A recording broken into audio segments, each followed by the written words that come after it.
మూలం సమస్త ధర్మాలకి వేద మూలమైతే అటువంటి వేదాలకి గాయత్రి మూలము అంటే ఆ గాయత్రి యొక్క శక్తి ఎటువంటిది?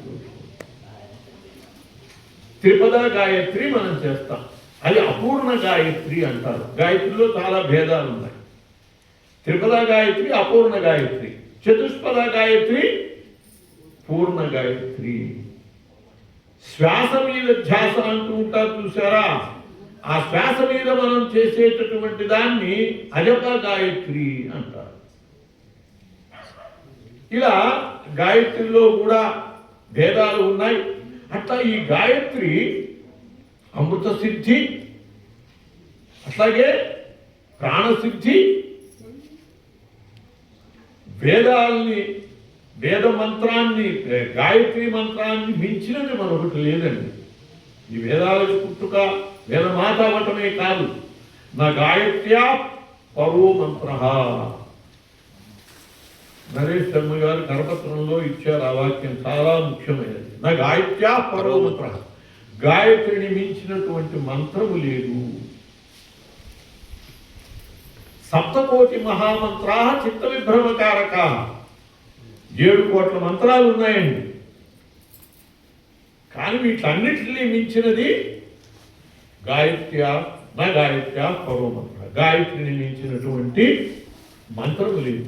అటువంటి మహామంత్రం మనకి బ్రాహ్మణుడికి మనకి ఎంత అదృష్టం చూడండి.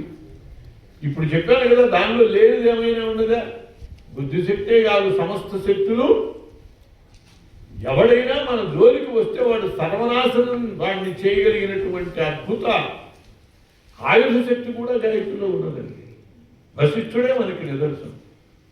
అంతేకాదు, గాయత్రిలో ఉన్న మనకి విశ్వామిత్రుడు రామలక్ష్మణుని తీసుకువెళ్ళాడు సిద్ధాశ్రమానికి యాగరక్షణ కోసం.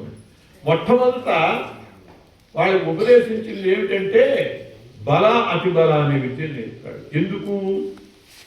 వాళ్ళు ఆహార నిద్రాదుల్ని తట్టుకోవటానికి, వాటితో బాధ ఉండదన్నమాట. కావాలిస్తే తినచ్చు, ఉంటే తింటారు, లేకపోయినా కూడా ఏం కాదు.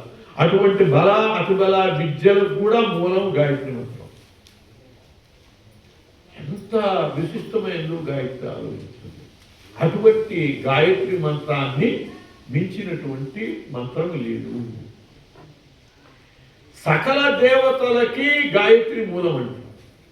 ఏ దేవతకైనా మంత్ర గాయత్రి ఉంటుంది కదా. మన మంత్ర పుష్పంలో చెప్తూ ఉంటాం, రాముడికి కూడా దాశరథాయ విద్మహే సీతావల్లభాయ ధీమహి తన్నో రామ ప్రచోదయాత్. అందరి దేవతలకు చెప్తారు మంత్ర గాయత్రి. అంటే ప్రతి దేవతకి గాయత్రి ఉన్నదంటే ప్రతి దేవతా మంత్రానికి కూడా గాయత్రి విశిష్టమైనది అనేది అర్థం కాదు. మనం మంత్ర పుష్పంలో చెప్పేవన్నీ వాటిని మంత్ర గాయత్రులు అంటారు. ప్రతి దేవతకి మంత్ర గాయత్రి. అలా గాయత్రి మంత్ర గాయత్రిగా కూడా సకల దేవతలకి సంబంధించినటువంటి కూడా